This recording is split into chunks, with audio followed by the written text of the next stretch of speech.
Está começando o Chá da Tarde, na UniFCV. Uma colher de chá para os seus estudos. Olá, alunos! Olá, comunidade acadêmica! Bem-vindos a mais um podcast do Chá da Tarde. E hoje quem está comigo aqui é o professor André Dias. Muito obrigado, André. Eu que agradeço pelo convite, pela confiança. Professor André Dias, ele tem um currículo muito grande, gente. Eu vou ler aqui rapidinho só as principais coisas que ele faz, tá? Então, o professor André é avaliador do curso de Instituto Nacional de Estudos e Pesquisas Educacionais, que é o INEP. Ele é bacharel em administração, bacharel em sistemas de informação. Ele também é licenciado em sistemas de informação, licenciado em pedagogia, licenciado em matemática. Ele é especialista em desenvolvimento de sistemas para web, especialista em pesquisa educacional, especialista em docência no ensino técnico e profissional, especialista em docência com ênfase em distúrbios de aprendizagem, especialista em tecnologias aplicadas ao ensino à distância, MBA em gestão empresarial com ênfase em gestão de pessoas, mestre em ensino e tecnologia, doutorando pelo programa de pós-graduação em educação para o ensino da ciência e matemática.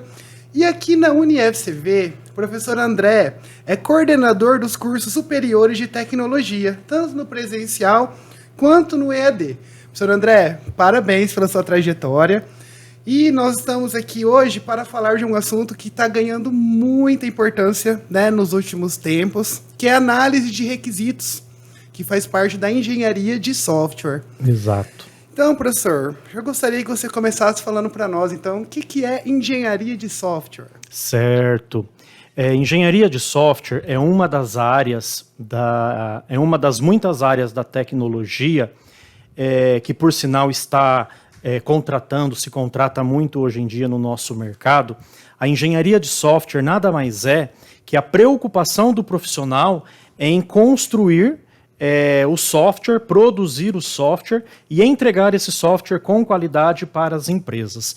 E quando falamos em produção de software, estamos pensando desde as fases iniciais, que são os levantamentos de requisito, que falaremos também um pouco sobre essa importante área, até a entrega e implantação, treinamento da equipe que receberá o software e o suporte a esse software após o treinamento, quando esse software já estiver em funcionamento. Muito bom. Professor, então, nesse sentido, o que faz esse profissional? Quando ele se forma, chega no mercado, ele já consegue construir de cara esse software? Como que é a trajetória desse profissional? Certo. Dentro das muitas áreas de tecnologia, hoje nós temos no mercado aí diferentes cursos de graduação voltados para a área da tecnologia, né? Nós temos aí análise e desenvolvimento de sistemas, que é um curso tecnólogo, nós temos o engenheiro de software, o engenheiro de computação, o bacharel em informática. Então, existe aí as diferentes áreas de graduação dentro das áreas de TI, e em todas, em sua matriz curricular, nós temos a engenharia de software como uma importante disciplina, onde esse profissional estuda, analisa, verifica se o software que está sendo construído dentro das empresas de software está saindo com a qualidade que se espera, com a qualidade que precisa e, acima de tudo, para atender a demanda, as necessidades desse cliente. Então, vale ressaltar que dentro da graduação, entre o rol de disciplinas que nós temos na matriz curricular de um curso de computação, existem aqueles alunos que sentem maior aptidão pela linguagem de programação ou pelo banco de dados, e tem aqueles alunos que não sentem aptidão nenhuma em sentar e programar. Porém, existe a área que é muito requisitada hoje, que são os engenheiros de software, que são aqueles que se preocupam pela produção desse software antes dele ser propriamente dito implementado, construído, especificado. Então, esse profissional hoje, dentro da área da engenharia de software, esse profissional ele pode permear diferentes caminhos, como, por exemplo, ser um gerente de projetos. Hoje, nas empresas, um gerente de projetos, ele não necessariamente precisa dominar todas as etapas de construção de um software, mas sim, ele precisa ter noções, né, de todas as etapas que se precisa ter para a construção de um software. Uma outra área muito importante, que também é um braço da engenharia de software, são os testers, que são aquelas pessoas que testam o software antes dele ser entregue para o seu cliente propriamente dito. Também dentro da área da engenharia de software, os implantadores de sistema nas empresas, ou também aqueles profissionais que têm uma aptidão em falar em público, que pode ocupar o cargo de implantador e dar o treinamento, dar o suporte para essa equipe que irá receber o software dentro das empresas. Então é uma área que se remunera muito bem e é uma área que necessita muito desse profissional, porque o profissional que caminha pela área da engenharia de software, ele precisa ter esse domínio verbal, oral, precisa falar em público, precisa ter essa desenvoltura. E hoje, geralmente, no nosso mercado, os profissionais da área de TI, muitos deles, principalmente os programadores, eles querem ter o contato somente, unicamente, exclusivamente com a máquina. Então, se nós encontramos profissionais que saibam lidar com o público, né, por exemplo, um gerente de projetos que sabe resolver conflitos dentro de uma empresa, esse profissional terá o seu espaço no mercado como esse profissional habilitado e qualificado dentro da engenharia de software. Bom, professor André, então, pelo que o senhor está falando aqui, né, então é um curso que, de certa forma, abre um leque multidisciplinar. Porque, pelo que eu estou percebendo, a pessoa formada em análise e desenvolvimento de sistemas, matemática, pedagogia, na questão de instruir, né, as outras pessoas. Então, é um curso que abarca muitos profissionais, matemáticos. Exatamente. O bacana da área de TI é que não necessariamente somente profissionais da área de TI precisam estar, né, emergidos nesta área. Então, é muito comum hoje nas empresas de software nós termos matemáticos, né, que durante a sua graduação desenvolvem aí o seu raciocínio lógico. Então, é muito comum termos matemáticos como programadores dentro de empresas de software e nunca terem cursado aí uma graduação na área de TI.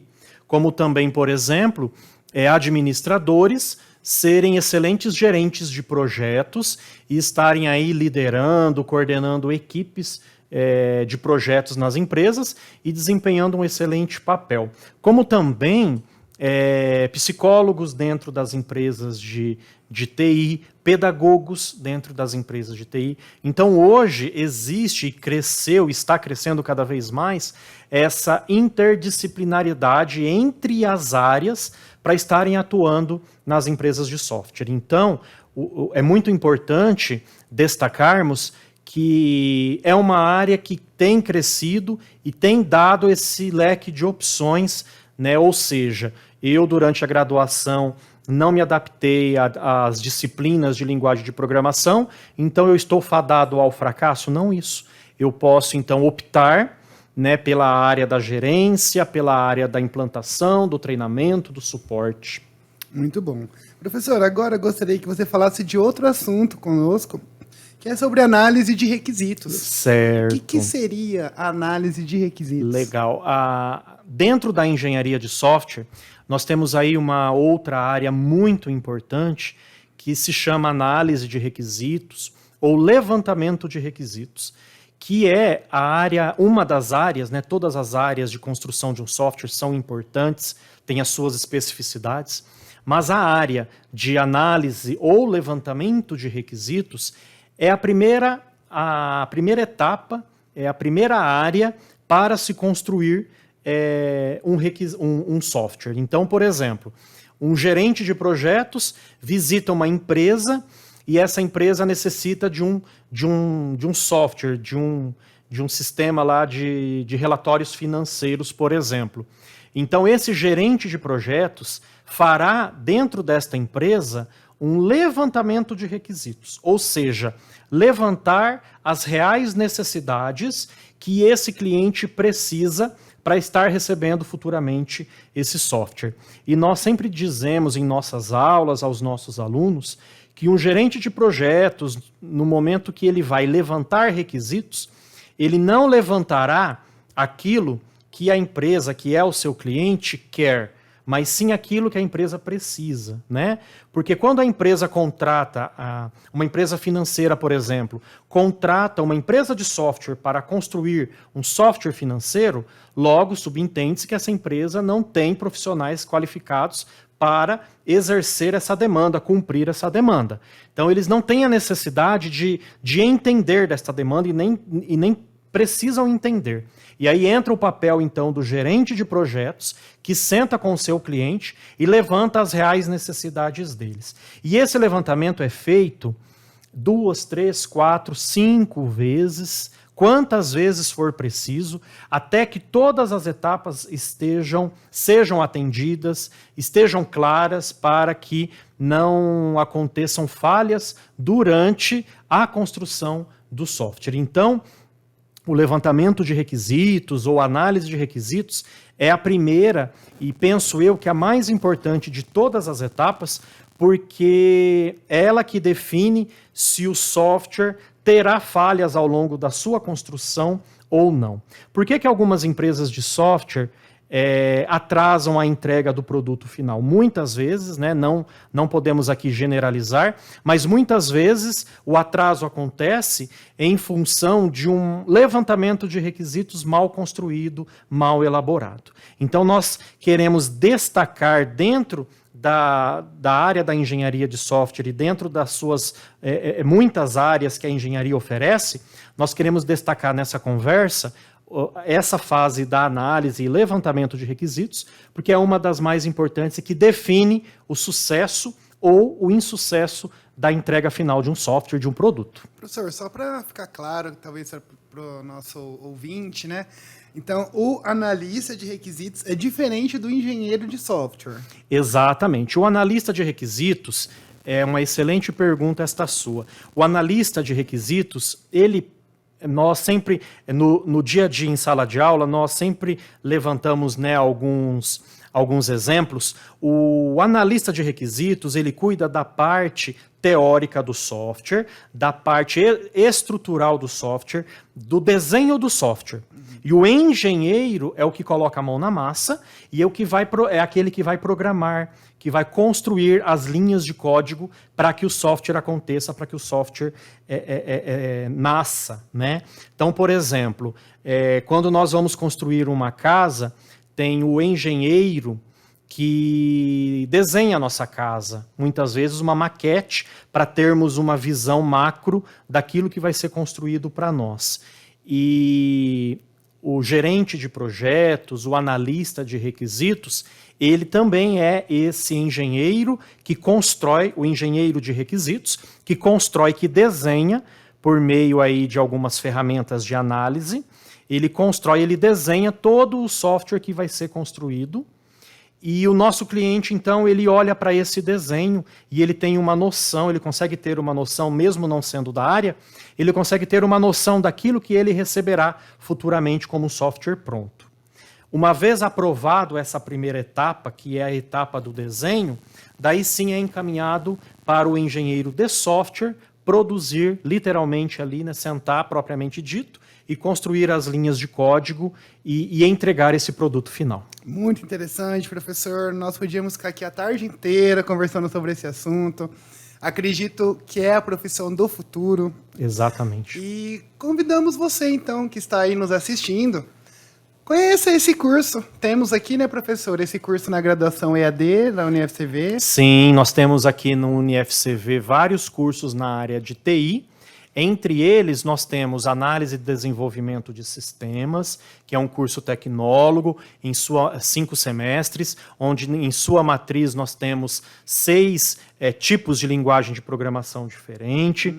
Temos também aí a engenharia de software, engenharia de computação, 4 anos, bacharelado, que também consegue ter um aprofundamento maior na área de programação, na área da engenharia de software, na área do levantamento de requisitos. Então eu também convido você a conhecer um pouco mais, a se aprofundar um pouco mais nessa área, que tem empregado muitos profissionais de sucesso aí no nosso mercado profissional. E se você ainda não assistiu os episódios anteriores, confira aqui na nossa página no YouTube. Também